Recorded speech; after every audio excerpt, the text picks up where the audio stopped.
Hello, YouTube family. Well, as you can tell in the last video, I couldn't fix my computer. And I did realize, where is it at? Right here.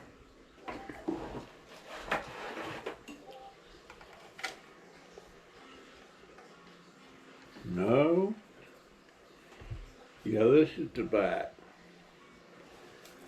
There is a switch, not a switch, but a reset button. And I hit the reset button still, and that didn't do any good. So this is the new one. This one's going back. Gonna get my money back and try to come up with $121 to get a new computer. I do have my new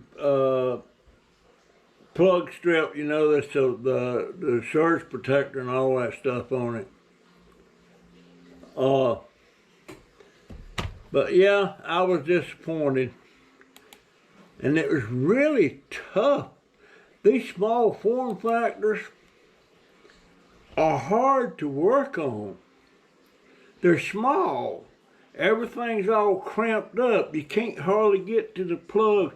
A couple of them plugs in there were so small that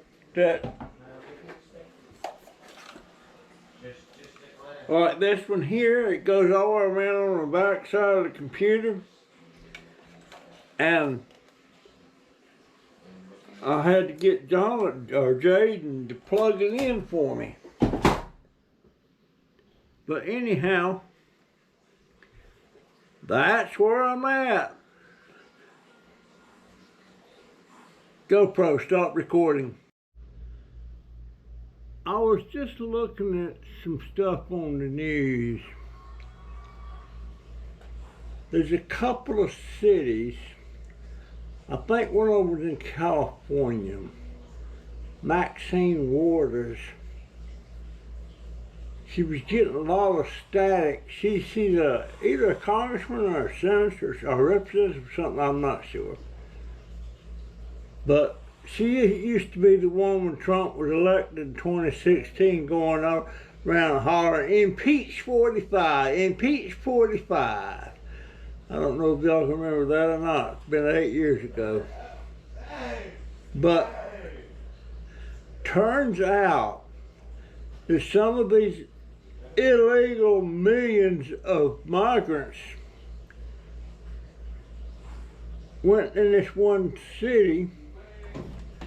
And you know what Section 8 is? Section 8 is where you can get either rent-free or dang near rent-free on a house or an apartment. But there's more demand than they got supply. Cat. Like my daughter was on that, and she was on it for 4 years. And she was about to come due for that. She was about the eighth person in line, or about 8 more spots before she could get a house. And that's when she got involved with that Puerto Rican guy, Alex. And we moved her to that house we moved out of before, and it didn't work out, of course. And she let her slot go. So she's back on it again. No, they're telling her she makes too much money. She can't get on it now. Anyway, the Section 8 people in that California town, they started bumping American citizens that was on that thing, been on it for years, and giving it to these migrants. Now, how the hell does that make sense to you? American citizens get bumped so illegal aliens can get a house or an apartment. That absolutely don't make no sense. It's not right. And I'm sure I know it's going on in another town just like that. And there was one place, one of the big apartment buildings up north. As apartments come empty, they wasn't giving it to the people that was in line to get them. They was giving it to the daggone migrants. It's not right, folks. Absolutely not right.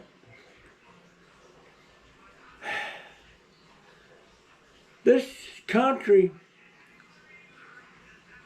is on the road to destruction. In 2020, we had a national debt deficit of about approximately $6 billion. No, trillion, $6 trillion. And right now, we got a national debt of $34 trillion. That has more than six-fold increase.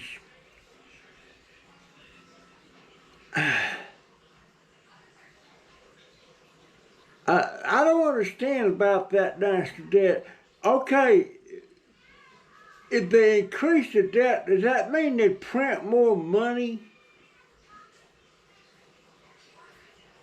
And then we're in the hole? Because every dollar that's printed is supposed to be backed up with so much gold in Fort Knox or wherever they store it. But there's no holds barred on printing more money. Now, boy, it'd be nice if me and Jennifer could go in here and say, well, we're going to have a debt, let's print some money. I wish I could do that. They'll put you in jail for that, but they won't put the government in jail for doing it, and that's exactly what they're doing. Don't make no sense to me at all. And sooner or later, that deficit's going to make the dollar almost worthless. If it keeps on going like it's going, I dare to say that you probably would see a gallon of milk cost $100. You'd probably see a gallon of gas cost $100. And even now in places like Guam, which is a territory of the United States, I've got a subscriber over there. They're having to pay $15 for a gallon of milk. And she quoted me some other prices just crazy high. And Alaska's the same way. Stuff there is just so high. And I wonder if they got a Walmart in Alaska. I'm going to have to research that. But it's just, we're on the wrong path, folks. And I hope to God that Trump can straighten it out. He says he's going to fix it. I hope so. But it's just crazy the way things is going. And people that migrate from other countries to this country used to be, years ago, when people came to this country, they came through New York at Ellis Island. And everybody was checked out and vetted that they let in. They went to Ellis Island first. And then people, when they got into the country, they assimilated to the American way of life. They learned English, and if they wanted to become a citizen, they had to take lessons and stuff about American politics and government. Them people that had to take all them tests and become a citizen, they know more about our American government and how it works than we do as bona fide Americans. And I know that to be a dead right fact. Okay. It's just, it's crazy. But people that come in this country now, they got no intention of assimilating. Most of them don't. There's some that do, you know, like Trump's wife. She immigrated. Well, she's a citizen. She took all them tests. She's a bona fide citizen. And there's a lot of other people I know. I don't know them, but I know of them that done that. But there's a lot of Hispanics. No, sir. They're just proud as punch to go down the street talking to each other in Spanish. The freaking country is English. I'm offended every time they do that. Well, it's our culture. 'Cause so much for the melting pot. It's not just Hispanics. It's people. Some of them South American countries, Guatemala. Now, I'm not saying a lot, I'm not saying some people that they do assimilate. But if you don't want to assimilate to the country, I say get the hell out. You're not welcome. Go home where they speak your language. That may be harsh, but we can't house the world. We can't feed the world. We can make a big dent in the food thing. But we can't be everybody's salvation. There's other countries, and some of those European countries that were letting all those Muslims in, a couple of them countries, they started packing them Muslims up, sending them back to the country they came from. I mean, they come in there and they try to make Sharia law the thing that they have to abide by, which don't work that way. You come to this country, you abide by our laws. Sharia law ain't got a thing to do with it. And some of those religions, and Muslims, some kind of Muslims is like that. They're way out of touch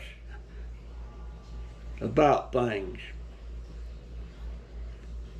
And a lot of them hate us. They hate Christians. Some of them say they don't. But they think it's all right to do an honor killing if one of your children does something they're not supposed to do. Now, you can correct me. I may have a Muslim subscriber, but I don't understand the religion. I think I'm going to research it more and look at it and see what it says. But just from what I've known, what I've seen, I don't like it one bit. You don't see Hindus or some of these other religions trying to do the things that the Muslims are trying to do. They would love to be able to take over this country and put us all under their thumb. Some of them would, not all of them. Now, I could be wrong about a lot of things I talk about. I could be wrong. And you're free to tell me I'm wrong if you think I'm wrong. But I'm just saying what I perceive, what I perceive of that religion.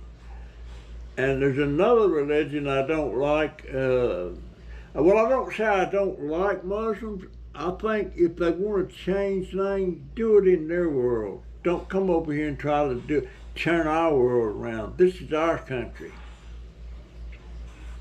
And I honestly think, let me tell you this, if there ever comes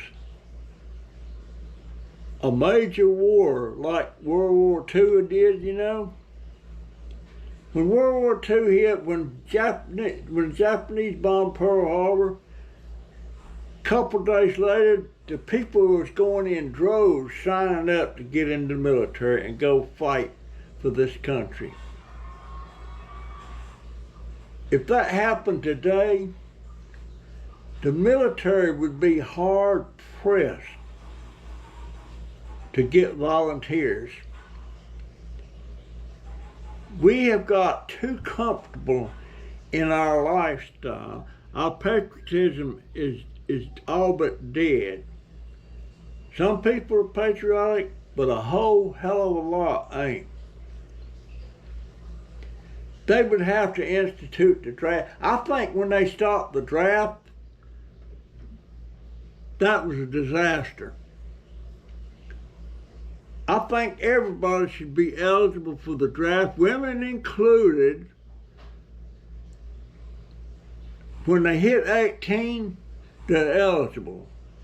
Don't mean they'll be drafted, but in World War II, like my daddy, he worked in the shipyard working on these military ships and stuff. So he was ineligible, but he wasn't eligible to be drafted. It depended on what your job was. And of course they weren't drafting women. I don't think they were drafting women. I'm pretty sure they didn't. But a lot of the women, usually they were nurses. But I honestly think the draft should still be in. It's all, this country gives you so much. You need to give a little. It's like John F. Kennedy said way back in the 60s.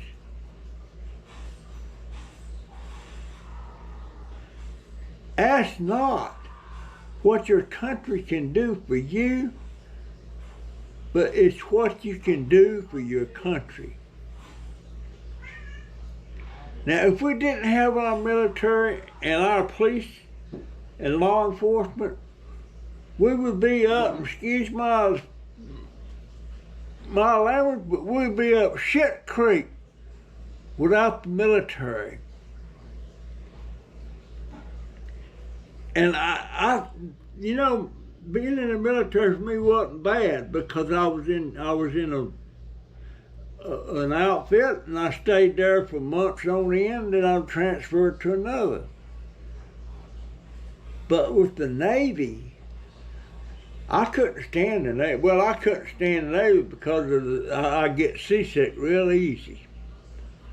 And I know how rough that ocean can get out there. When you can't see land nowhere, and the waves is like 30 foot high, ain't no way I'm getting on a boat and going on that ocean again. That was the last time for me, buddy. My baby sister's harping about going on these cruises. She's already been on over 50 cruises. She heard her husband shooting for 100. Well, have fun, not me. And she said, even though I paid you fair? Nope. No, sir. I wouldn't do it. But the Navy, like on them aircraft carriers, sometimes they're out on tour for 8-9 months on the water. Whew, Lord have mercy. Ain't no cotton picking way would I want to do that. But the military is so important. We are the most powerful country in the world. And I've got a feeling what's going to destroy this country is not going to be another country. We're going to destroy ourselves. We're going to destroy ourselves. We've got too comfortable. We think we're invincible. And we've only been around a couple of 100 years.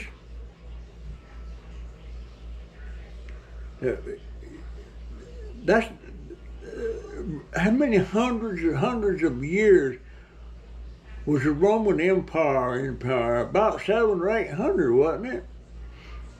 I'm not sure. I guess when we yap my mouth about stuff, I should research it better. But I know it was hundreds of years. And we hadn't been around nowhere near that long. And just like Russia, they had a revolution in 1917.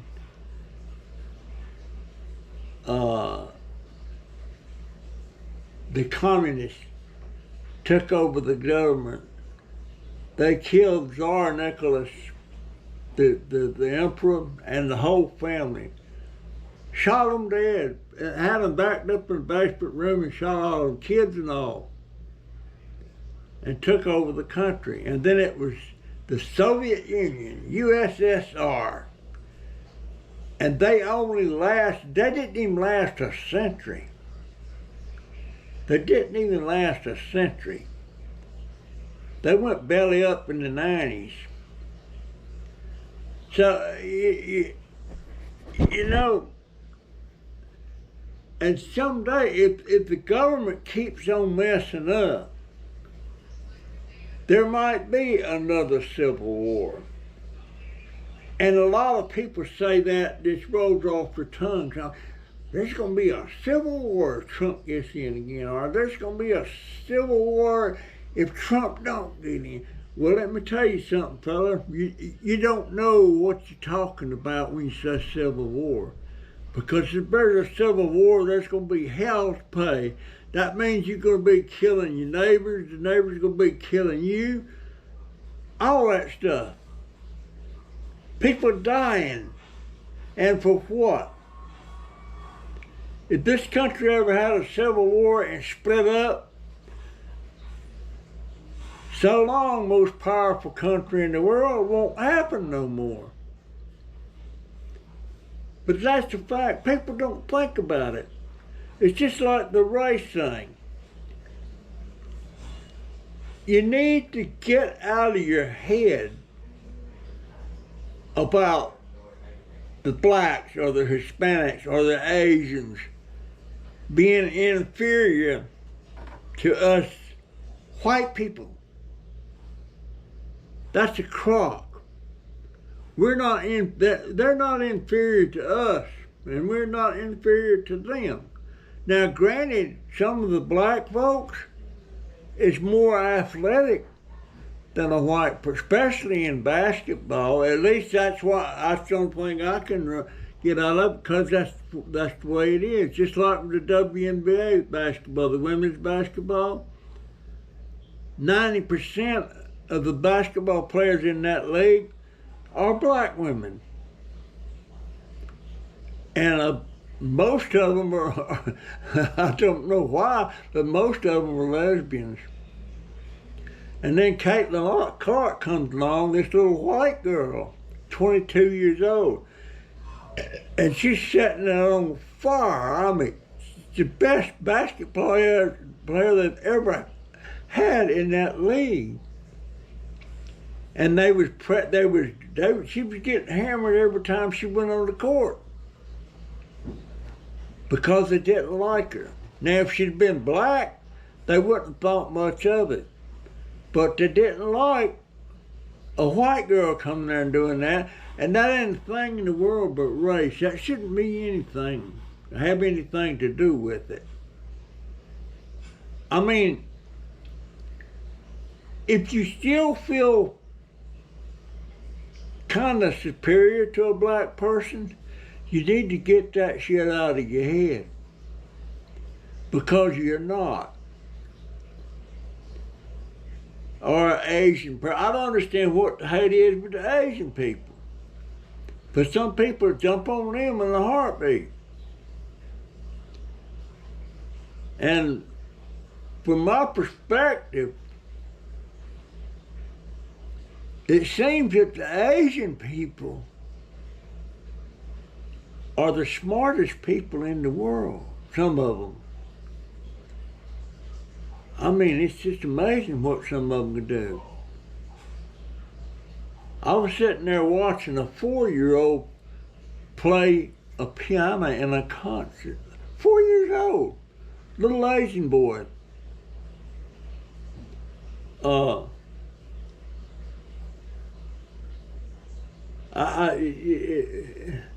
Just like Morgan Freeman said, you stop calling me a black man, I'll stop calling you a white man. Just call me a man and I'll call you a man. But people just can't get that. And there's still white families that's teaching their kids today about to be racist towards black people and Puerto Ricans and Asian people. They're teaching them that. And like I was raised from a little kid all the way up, that I was better than blacks. And one time, when I was like 14, and I was delivering prescriptions on a bicycle for the drugstore, got $20 a week to do that. And we had this one customer that called the prescription to this drugstore, and it was a black family, and they lived over in the black section. Well, as I was delivering over there, I kept seeing, and I liked her. She was black, pretty. And I asked her out on a date. And I thought, there's no way she's gonna turn me down because I'm white. And she'd just jump all over that to go over the white boy. Well, guess what? She might as well have said hell no, the way she said no. That was my first experience being spurned by a black person. I don't know why she said no. Maybe she didn't like I don't know. But she sure wasn't jumping on that just because I was white. And then that time when I first got in the Army and this black guy come up hugging on me, thought he knew me. And I grabbed him around the neck and bam, hit him upside the head, broke my hand. But I still should have been able to whoop his butt because I was always taught that these black dudes, they'll run. They're chicken. But wasn't no chicken in that lad. He whooped my ass. He hit me 3 times. Every time I didn't get to hit him hardly. He whooped me. Me and him come good friends after that. But he was from up north, I was from down south. And I was pretty racist at the time. That's the way I was raised. That's the way I was raised. And the sections that black families lived in, the section of town I lived in, we didn't call that black section. We call it the N-word town. So sad. And I think back when I was going to school, it was whites go to white school, black go to black school. I didn't know where a black school was at. Never had any black friends. The only time I had black friends when I got in the Army. And right after I first got married, I started getting black friends. And raising my daughter and my son, we raised them not to be racist. And now my son, I don't think I was quite getting through to him. Because when he found out that my daughter, Jennifer, was dating this black guy, he come home one day and he was ticked off. I'm sick of it. So I think I don't know how he'd be today. Today he would be about 50. But folks, we better learn to get along.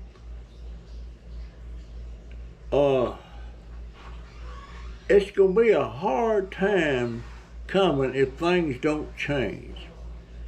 If they don't straighten this national debt up and quit printing money that they don't have, I mean, I can't do it. I wish I could run a deficit. But knowing it would kill me in the end. But that's the government for you.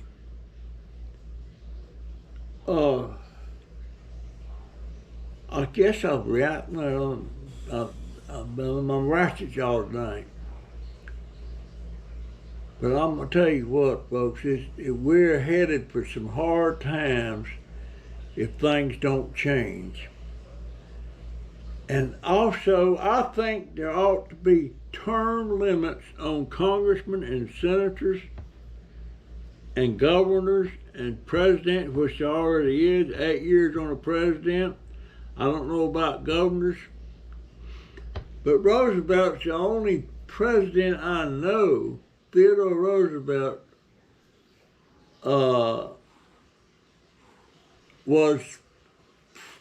he run 4 terms. He died in his 4th term, 1945. But you don't need these lifelong politicians. A lot of them get crooked. And I don't think that people like Nancy Pelosi, what is she, a senator or a congressman? She deals in stocks. She has information before any of the public has it. And she goes and buys and sells stock at court. That's insider trading. And a lot of those politicians do that. I think if they're in Congress or the Senate, you shouldn't be able to be buying and selling stock, period. Or your spouse. Nancy Pelosi's husband is filthy rich. And you can bet she was tipping him off about insider information. But a lot of people don't think about this stuff. And it seems if they do think about it, they don't care. But we better start thinking long and hard about decisions we make. And I'll tell you something else, and this might not make a lot of people happy, but I think a lot of people that are poor, I don't think they're poor because of something that somebody did to them, the government or somebody in public office. I think they're poor because of the mistakes they made. Just like me, I'm poor, and it ain't nobody's fault but mine. I made all the decisions that got me here. I had a little bit of money at one time, but I wasn't able to hang on to it. When my wife died, everything went to crap. My fault. I did it. My bed, I made that bed and I'm sleeping in it. So anytime you hear me like I'm so poor man about money I need or something,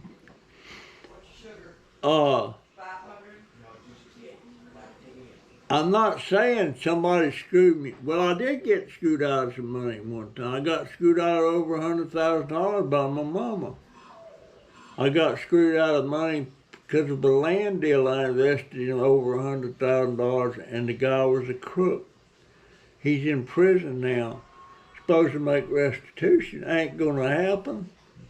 He's still in jail. But I made my bed. And thank God I get a little bit from my subscribers. I don't know what the crap I'd do if I didn't. But now I'm hoping, I'm chasing that chasing that YouTube, that rainbow YouTube rainbow. Oh my God. But now on track, I'm gonna have to buy a computer hopefully next month, since this didn't work. Man, that was a lot of work, taking that power supply out and putting a new one in, and then push that button and nothing happens. I looked at the other computer that's a Hewlett Packard, and the hard drives work on it. Cause when you push that little reset button, the light comes on. So the hard drive's good.